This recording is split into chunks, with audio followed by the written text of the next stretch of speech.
Hello दोस्तों, स्वागत है आपका देव एकेडमी क्लास पे। दोस्तों, मेरा नाम लोकेश देवांगन और आज हम लेक्चर नंबर 7 देख रहे हैं एब्स्ट्रैक्ट अलजेब्रा का, जिसमें हमारा टॉपिक है सब ग्रुप, उप समूह। ठीक है, हमने समूह देख लिया, समूह का डेफिनेशन देख लिया है, उसके एग्जांपल्स देख लिए, उसमें कुछ प्रमेय देख लिए।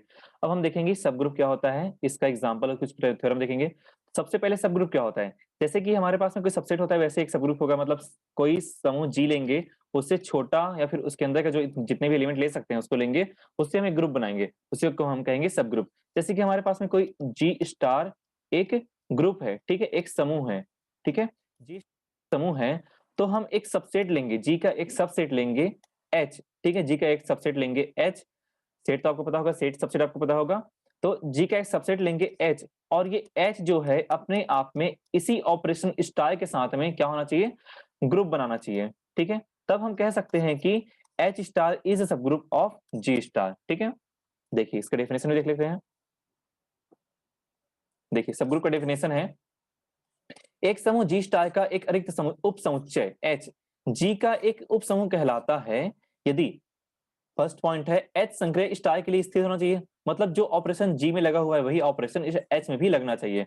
दूसरा चीज, एच स्टार एक समूह होना चाहिए। ठीक है, जो स्टार इसी ऑपरेशन के साथ में अगर वो समूह है तभी हम उसको उप समूह कहेंगे जी का। ठीक है, इसकी वैकल्पिक परिभाषा है, एक समूह जी स्टार का एक अतिरिक्त उप समुच्चय एच जी का एक उप समूह कहलाता है यदि जी में संयोजन स्टार एच में भी एक संयोजन, और इस संयोजन के सापेक्ष एच स्वयं एक समूह होना चाहिए। ठीक है, एच अपने आप में एक ग्रुप बनाना चाहिए, तभी वो सब ग्रुप कहलाएगा जी का। ठीक है, और जी का वो सबसेट होना चाहिए एच जो है।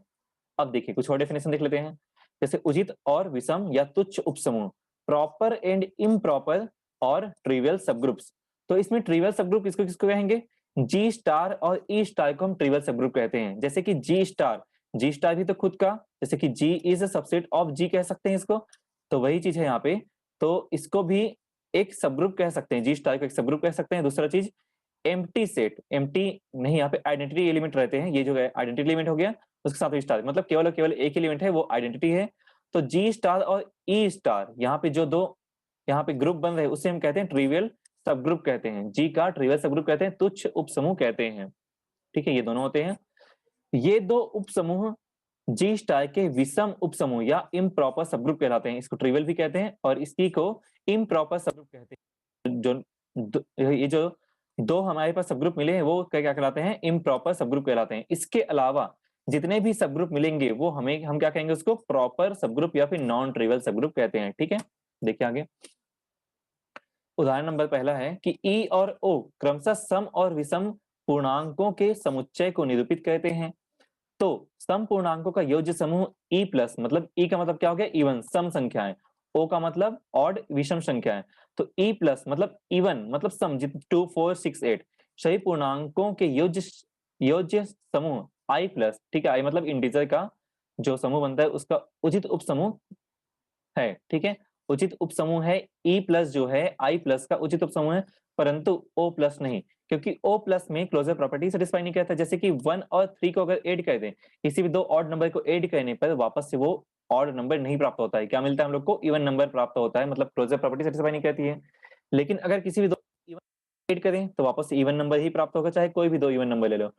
असोसिएटिव प्रॉपर्टी सेटिस्फाई करता है प्लस के लिए। ठीक है, क्योंकि प्लस है तो हर एक प्लस के लिए वो असोसिएटिव प्रॉपर्टी सेटिस्फाई करता है। यहाँ पे आइडेंटिटी एलिमेंट बिलोंग करता है क्योंकि 0 इसमें है, आइडेंटिटी एलिमेंट है।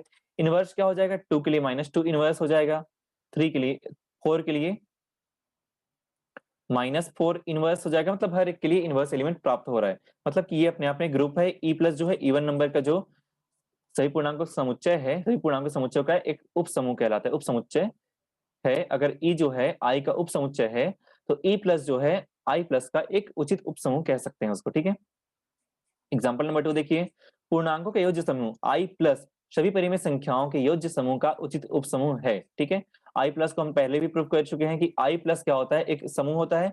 क्यू प्लस भी एक समूह है, तो क्यू प्लस का एक उप समूह कहलाएगा आई प्लस, क्योंकि I is a subset of Q, Q के अंदर आई आ जाता है। ठीक है, इसलिए हम कह सकते हैं कि आई बनेगा, एक ग्रुप जो बनेगा वो सब ग्रुप होगा क्यू प्लस का। आई प्लस इज सब ग्रुप ऑफ क्यू प्लस। ठीक है, प्रॉपर सब ग्रुप कहेंगे आई प्लस को। ठीक है, उसके बाद देखिए, धन परिमेय संख्याओं का गुणात्मक समूह क्यू प्लस डॉट धन वास्तविक संख्याओं का गुणात्मक समूह आर प्लस डॉट का एक उचित उपसमूह है। ठीक है, मतलब कि जो रैशनल नंबर है परिमेय संख्याओं का समुच्चय है उसके साथ में मल्टीप्लिकेशन वाला जो ऑपरेशन लगा के हम जो ग्रुप बनाते हैं वो सब ग्रुप कहलाएगा इसका आर प्लस का रियल नंबर के धनात्मक रियल नंबर का क्या कहलाएगा, उचित उपसमूह कहलाएगा। ठीक है, क्योंकि हमने इसको प्रूव कर चुका है। एग्जाम्पल नंबर 4, यहाँ पे देखिए जी इक्वल टू 1 - 1 i - i, हम इसको प्रूव कर चुके हैं कि ये एक ग्रुप है। ठीक है, ये एक ग्रुप है। अब इसको देखिए H इसका सब ग्रुप हो जाएगा। इसका जो ये जो सेट बना हुआ है G, इसका सबसेट है H, मतलब H सबसेट ऑफ G। अब G हम जानते हैं कि वो एक ग्रुप है। हमें क्या प्रूव करना है कि 1 - 1 एक ग्रुप है। तो अगर इस क्लोजर प्रॉपर्टी के लिए मल्टीप्लाई करो तो 1 - 1 को मल्टीप्लाई करने पर -1 प्राप्त होता है, जो कि बिलोंग करता है H में, -1 बिलोंग करता है H में। एसोसिएटिव प्रॉपर्टी अप्लाई करेंगे तब भी बनेगा 1 और 1 इंटू -1 करेंगे तब भी एसोसिएटिव प्रॉपर्टी सेटिस्फाई करेगा। मल्टीप्लिकेशन के लिए एसोसिएटिव प्रॉपर्टी सेटिस्फाई करता है। तीसरा चीज है आइडेंटिटी। आइडेंटिटी है इसमें, इनवर्स भी है, क्योंकि 1 का इनवर्स -1 हो जाएगा। अच्छा, 1 का इनवर्स खुद 1 हो जाएगा और -1 का इनवर्स -1 हो जाएगा, क्योंकि 1 को 1 के साथ मल्टीप्लाई करने पर आइडेंटिटी एलिमेंट प्राप्त होता है। -1 को -1 के साथ मल्टीप्लाई करने पर आइडेंटिटी एलिमेंट प्राप्त हो रही है। मतलब कि इनवर्स भी है, आइडेंटिटी भी है, एसोसिएटिव भी है और क्लोजर भी है। मतलब कि ये अपने आप में ग्रुप है। H यहाँ पे जो बना हुआ है वो अपने आप में ग्रुप है और G भी एक ग्रुप है और H सबसेट है G का, इसलिए हम कह सकते हैं कि H is a subgroup of G। ठीक है, उदाहरण नंबर 5वां, यहाँ पे एक वर्ड यूज किया गया है पूर्णांक मॉडुलो 6। इसका मतलब ये होता है कि यहाँ पे प्लस है तो भी नंबर लेते हैं। अगर जैसे यहाँ पे 2 ले लिया और यहाँ पे 4 ले लिया तो 2 + 4 को ऐड करेंगे, उसको डिवाइड 6 करेंगे, जो रिमाइंडर बचेगा उसको हम यहाँ पे लेंगे, वही उसका एलिमेंट होगा। ये होता है पूर्णांक मॉडुलो। अब यहाँ पे 6 बोला गया इसलिए हम 6 डिवाइड करेंगे। अगर पूर्णांक मॉडुलो 5 बोलता तो 5 से डिवाइड करते, पूर्णांक मॉडुलो 4 बोलता तो 4 से डिवाइड करते। यहाँ पे कितना एलिमेंट दिया गया है, यहाँ पे सिर्फ 3 एलिमेंट दिया गया, 2 4 0 2 4। अब यहाँ पे 0 + 0 करेंगे, 0 + 0 डिवाइड बाय 6 करेंगे तो कितना मिलेगा, 0 डिवाइड बाय 6, रिमाइंडर क्या बचा, 0 बचा। 0 + 2 करेंगे, 0 + 2 डिवाइड बाय 6 करते हैं तो 2 डिवाइड बाय 6, रिमाइंडर कितना बचा, 2 बचा, यहाँ पे 2 आ गया। 0 + 4 करेंगे तो 4 डिवाइड बाय 6 मिलेगा हम लोग को, रिमाइंडर 4 बचेगा, इसलिए यहाँ पे 4 आ गया। अब आते हैं थोड़ा दूसरे लाइन में यहाँ पे, तो अब 0 + 2 करते हैं तो क्या मिलेगा, 2 मिलेगा, 2 डिवाइड बाय 6 इक्वल टू 2 प्राप्त हो जाएगा। और आगे आ जाइए, +2 4 मिल जाएगा, 4 डिवाइड बाय 6 करेंगे तो 4 प्राप्त हो गया यहाँ पे। ठीक है, अब यहाँ पे देखिए एक स्टेप 4 + 2 करना है। 4 + 2 जब ऐड करते हैं डिवाइड बाय 6 करना है हम लोग को, 6 डिवाइड बाय 6 मिलेगा। डिवाइड करने पर हमें क्या प्राप्त हो रहा है, 6 तो प्राप्त होने वाला नहीं है, 1 मिलेगा। रिमाइंडर कहीं मिल रहा है क्या, नहीं मिल रहा है, रिमाइंडर क्या है इसमें, 0 है, तो यहाँ पे 0 प्राप्त हो जाएगा। आगे बढ़ते हैं, अब 0 + 4 करते हैं तो 4 0 + 4 करने पर 4 डिवाइड बाय 6 इक्वल टू 4 मिल जाएगा। 2 + 4 करेंगे तो 6 डिवाइड बाय 6 मिलेगा, जो कि हमें 0 दे देगा। ठीक है, रिमाइंडर 0 बचा। अब 4 + 4 करो तो कितना मिलेगा, 4 + 4 करने पर 8 हो जाएगा। तो जब 8 डिवाइड बाय 6 करते हैं तो कितना रिमाइंडर बचता है, 6 1 जा 6, तो 2 रिमाइंडर बच गया, तो इसका रिमाइंडर 2 हो जाएगा, तो यहाँ पे आ जाएगा 2। ये हो गया। ये भी अपने आप में एक ग्रुप है। देखिए इसका एलिमेंट कौन कौन सा है, आई 6 का एलिमेंट क्या बोला गया है, 0 2 4 है, तो क्या इसी में आ रहे हैं। ऑपरेट करने पर देखो 0 2 4 के अलावा कुछ भी एलिमेंट प्राप्त नहीं हो रहा है। ठीक है, क्लोजर प्रॉपर्टी सेटिस्फाई कर रहे हैं। अब आते हैं एसोसिएटिव के लिए। एसोसिएटिव के लिए भी वो सेटिस्फाई करेगा, क्योंकि यहाँ पे प्लस है, पूर्णांक मॉडुलो प्लस है, तो एसोसिएटिव भी सेटिस्फाई करेगा। उसके बाद आते हैं आइडेंटिटी। आइडेंटिटी क्या है, इसमें 0 है। अब 2 के साथ 0 को अप्लाई करोगे तो उसमें 2 ही प्राप्त हो रहा है। ठीक है, 4 के साथ 0 के अप्लाई कर रहे हो तब भी 4 प्राप्त हो रहा है, मतलब कि 0 क्या हो गया, एक आइडेंटिटी एलिमेंट हो गया, मतलब आइडेंटिटी एग्जिस्ट करता है। इनवर्स के लिए क्या करेंगे, जैसे कि देखो 0 आइडेंटिटी एलिमेंट है, इस 0 के लिए 0 के साथ ऑपरेट करें, 0 प्राप्त हो रहा है, 0 का इनवर्स 0 हो गया। 2 पे आते हैं, 2 और प्लस 4 करते हैं तो 6 मिलेगा, 6 डिवाइड बाय 6 करते हैं 0 प्राप्त हो रहा है। मतलब 2 और 4 को ऑपरेट करने पर इस जो पूर्णांक मॉडुलो 6 है उससे ऑपरेट करने पर हमें क्या प्राप्त हो रहा है, संक्रिया क्या है, पूर्णांक मॉडुलो 6 है, तो 0 प्राप्त हो रहा है। तो 2 का इनवर्स क्या हो गया, 4 हो गया, और 4 का इनवर्स क्या हो जाएगा, 2 हो जाएगा, जिससे हमें 0 प्राप्त हो रहा है। ठीक है, तो बस हर एक एलिमेंट के लिए इनवर्स है, तो यहाँ पे इनवर्स एलिमेंट को भी एक्सिस्ट करता है, मतलब कि क्या हो गया, ये एक ग्रुप है जो कि क्लोजर इनवर्स और आइडेंटिटी चारों प्रॉपर्टी सेटिस्फाई करता है। ठीक है, अब देखिए यहाँ पे प्रमेय में आते, प्रमेय नंबर दूसरा, एक समूह G के एक अरिक्त समुच्चय उप समुच्चय H के एक उप समूह होने के लिए आवश्यक एवं पर्याप्त प्रतिबंध यह है कि A बिलोंग्स टू H है, B बिलोंग्स टू H है, A B inverse belongs to H, जहां B इनवर्स बिलोंग करता है और B बिलोंग करता है H में, जो कि B का प्रतिलोम है। B इनवर्स क्या है? B का प्रतिलोम है। अब देखिए यहाँ पे A बिलोंग करता है H में, B बिलोंग करता है H में, तो A B इनवर्स अगर H में बिलोंग करता है मतलब डायरेक्टली हम यहाँ पे अप्लाई कर सकते हैं कि ये एक उप समूह है। ठीक है, H जो है G का एक उप समूह होगा। बस इतना ही बस आपको कहना होगा कि A B इनवर्स का आपको मतलब इसमें लाना है, H बिलोंग कराना है, फिर आपका सब ग्रुप हो जाएगा H जो है।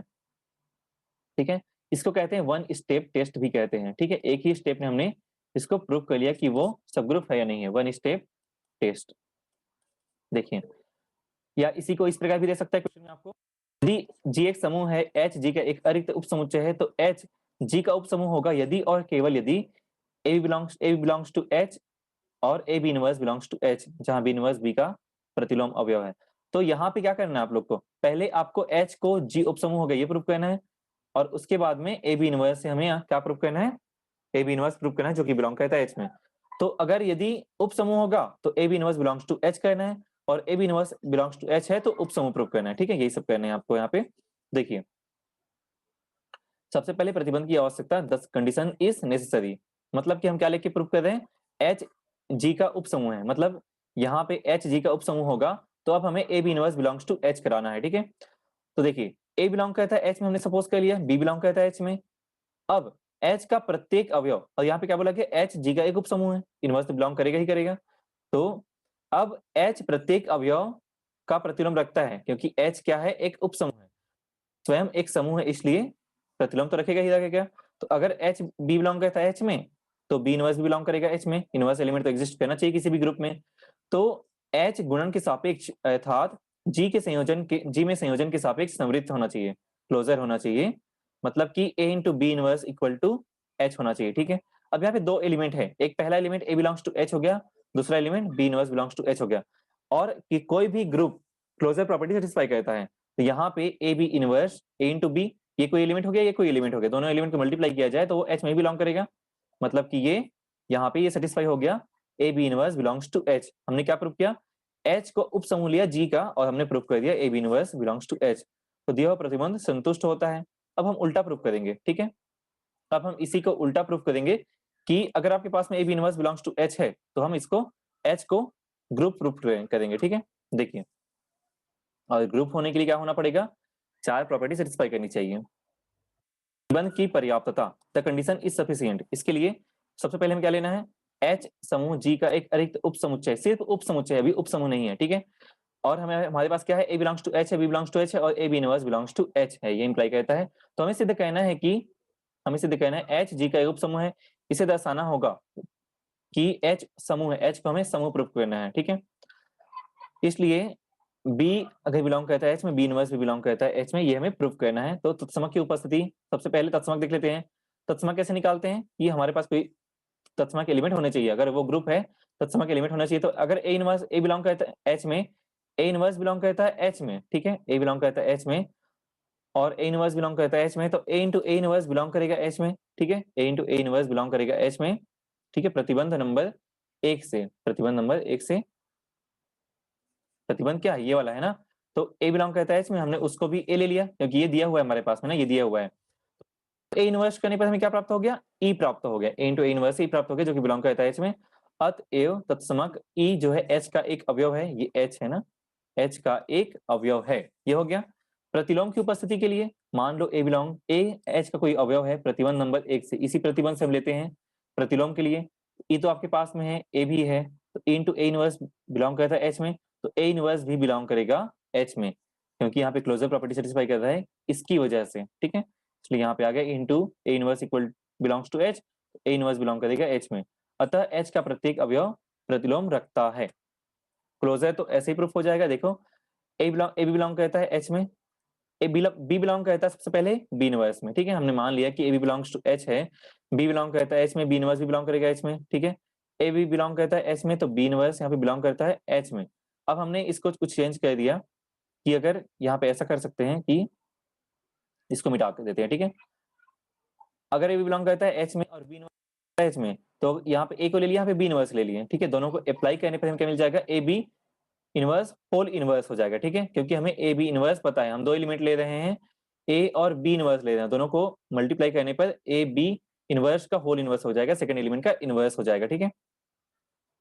तो यहाँ पे हमें क्या प्राप्त हो जाएगा, बी इनवर्स का इनवर्स इक्वल टू बी प्राप्त हो गया, और यहाँ पे ए है, ठीक है। तो अगर ए बी बिलोंग करता है एच में, यहाँ से स्टार्ट किया था हमने, तो ए इंटू बी बिलोंग करता है एच में, यहाँ पे मिल गया, ठीक है। अतः स्टार के सापेक्ष संवृत्त है। साहचर्यता नियम तो हर बार पालन करता है, कहीं कहीं रिवर्स नहीं पालन करता है, उसको हमें चेक करना पड़ेगा। तो यहाँ पे लेकिन देख लेते हैं, एच साहचर्य नियम संतुष्ट होता है, क्योंकि for all ABC belongs to H implies that ABC belongs to G, ठीक है। तो A B dot C equal to A B C हो जाता है। तो यहाँ पे हम बोल सकते हैं कि जी में साहचर्यता नियम है और जी सबसेट है एच का, यहाँ पे A B dot C is equal to A dot B into C for all A B C belongs to H, यहाँ पे साहचर्यता नियम का भी पालन करता है। अतः H स्वयं G के लिए संयोजन समूह है, फलतः क्या हो गया, H G का एक उप समूह है, ठीक है। बस इतना ही प्रूव करना था हम लोग को। देखिए आगे,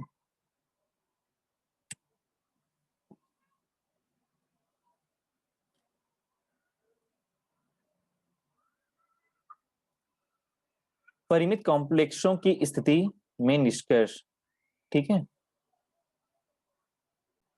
देखिए इसमें क्या बोला गया है, एक समूह G डॉट के एक अरिक्त परिमित उप समुच्चय H के एक उप समूह होने के लिए आवश्यक एवं पर्याप्त प्रतिबंध यह है कि H गुणन के सापेक्ष समृद्ध होना चाहिए, अर्थात A belongs to H, B belongs to H, तो implies that A B belongs to H। यहाँ पे क्या बोला गया है, एक समूह का एक परिमित उपसामी समूह है, ठीक है। एक समूह का एक परिमित उपसामी समूह एक समूह कहलाता है, ठीक है। एक परिमित उपसामी समूह एक समूह है अपने आप में, इसी को हमें प्रूव करना है, ठीक है। तो इसके लिए प्रतिबंध आवश्यक है। मान लो H G का एक उपसमूह है, तो H अगर G का एक उपसमूह है तो H अपने आप में एक समूह होगा, H संक्रिय स्टार के सापेक्ष समृद्ध है, तो A बिलोंग्स टू H है, तो A बिलोंग्स टू S तो होगा ही होगा, ठीक है। और A बिलोंग्स टू H, ठीक है। ये हो गया, क्योंकि अगर H एक उपसमूह है तो इसको सेटिस्फाई कर ही जाएगा। अब हमें ये प्रूव करना है कि अगर ये A बिलोंग्स टू H है तो हमें इन चारों कंडीशन सेटिस्फाई कराना है, मतलब कि अब H को भी हमें एक समूह प्रूफ कराना है, ठीक है। जब वो क्लोजर प्रॉपर्टी सेटिस्फाई करता है और वो एसोसिएटिव भी होना चाहिए, ठीक है। दोनों प्रॉपर्टी सेटिस्फाई करता है, मतलब सामी समूह है, तो हमें प्रूफ करना है कि वो अपने आप में एक ग्रुप है, ठीक है।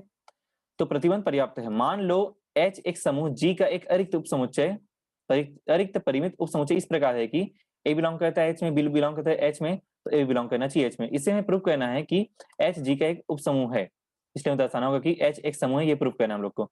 संवरक नियम से A B belongs to H, यहाँ पे दिया गया है कि इससे हम डायरेक्टली इंप्लाई कर सकते हैं कि संवरक नियम का पालन करता है, ठीक है।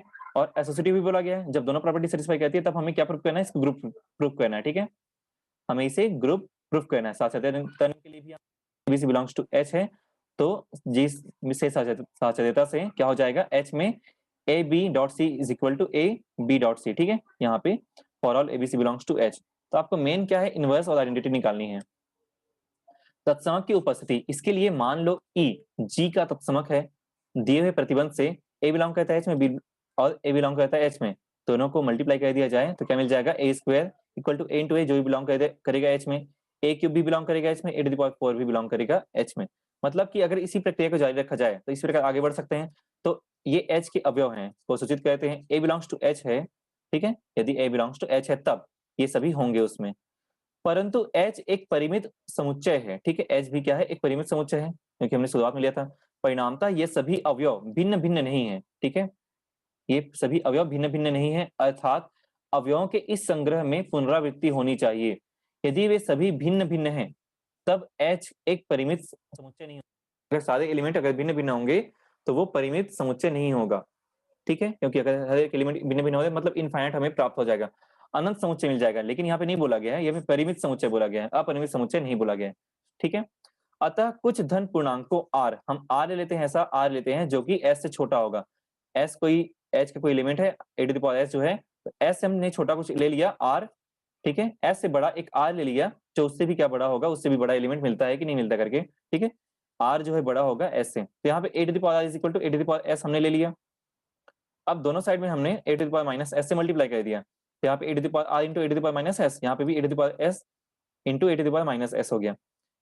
इसका अगर बेस इक्वल होता है तो पावर 8 हो जाते हैं, तो यहाँ पे 8 to the power r minus s हो गया, यहाँ पे 8 to the power s minus s मतलब कि 8 टू द पावर 0 हो गया, जो कि e प्राप्त हो गया। ठीक है, यहाँ पे 8 टू द पावर 0 में 1 प्राप्त होता है, लेकिन यहाँ पे क्या है, आइडेंटिटी हमें प्राप्त करनी है, वहां पे भी आइडेंटिटी प्राप्त होती है, यहाँ पे भी आइडेंटिटी प्राप्त करनी होती है। ठीक है, तो e हो गया, तो 8 to the power r minus equal to e is equal to 8 to the power r minus s। अब e बिलोंग करता है h में, तो ये e की इक्वल है e to the power r minus s मतलब कि r माइनस s भी बिलोंग करेगा h में। तो यहाँ पे आइडेंटिटी एलिमेंट हमें प्राप्त हो चुकी है, क्योंकि A to the power r minus s belong करता है h में। ठीक है, क्योंकि a का हर एक के लिए यहाँ पे जितने भी एलिमेंट हमें मिल रहे हैं वो बिलोंग करेगा h में। ठीक है, तो r माइनस s अगर बिलोंग करता है h में तो क्या हो जाएगा, e बिलोंग्स टू h हो जाएगा। ठीक है, देखिए आगे, मतलब कि एलिमेंट आइडेंटिटी एलिमेंट प्राप्त हो रही है, बस इतना ही कहना है आप लोग को। दूसरा चीज, प्रतिलोम की उपस्थिति के लिए प्रतिलोम मतलब ए इनवर्स आपको ज्ञात करना है इसमें। तो r minus S greater than equal to 1 है, इंप्लाई कहता है r is equal to s minus 1। अगर इसको पक्षांतर करें तो क्या हो जाएगा, r equal to s minus 1 हो जाए, r माइनस s माइनस 1 होना चाहिए, यहाँ पे ये माइनस है। ठीक है, इसको यहाँ पक्षांतर कर रहे हैं तो माइनस 1 लेफ्ट साइड आ जाएगा, तो r माइनस s माइनस 1 हो गया, जो कि ग्रेटर देन इक्वल टू है। A to the power R minus S minus 1 हो गया, बिलोंग करता है एच में। अब आर माइनस एस को अलग कर दिया और माइनस 1 को अलग कर दिए, तो A to the power R minus S into A to the power minus 1। ठीक है, अब A to the power R minus S हम जानते हैं ई के इक्वल है। ठीक है, और into A to the power minus 1, अब into A to the power minus 1 equal to e to the power minus 1 ही प्राप्त हो जाएगा, e to the power minus 1 belong करता है h में। ठीक है, प्रिंटिंग मिस्टेक बहुत सारे हैं, उसको ठीक कर लीजिएगा आप।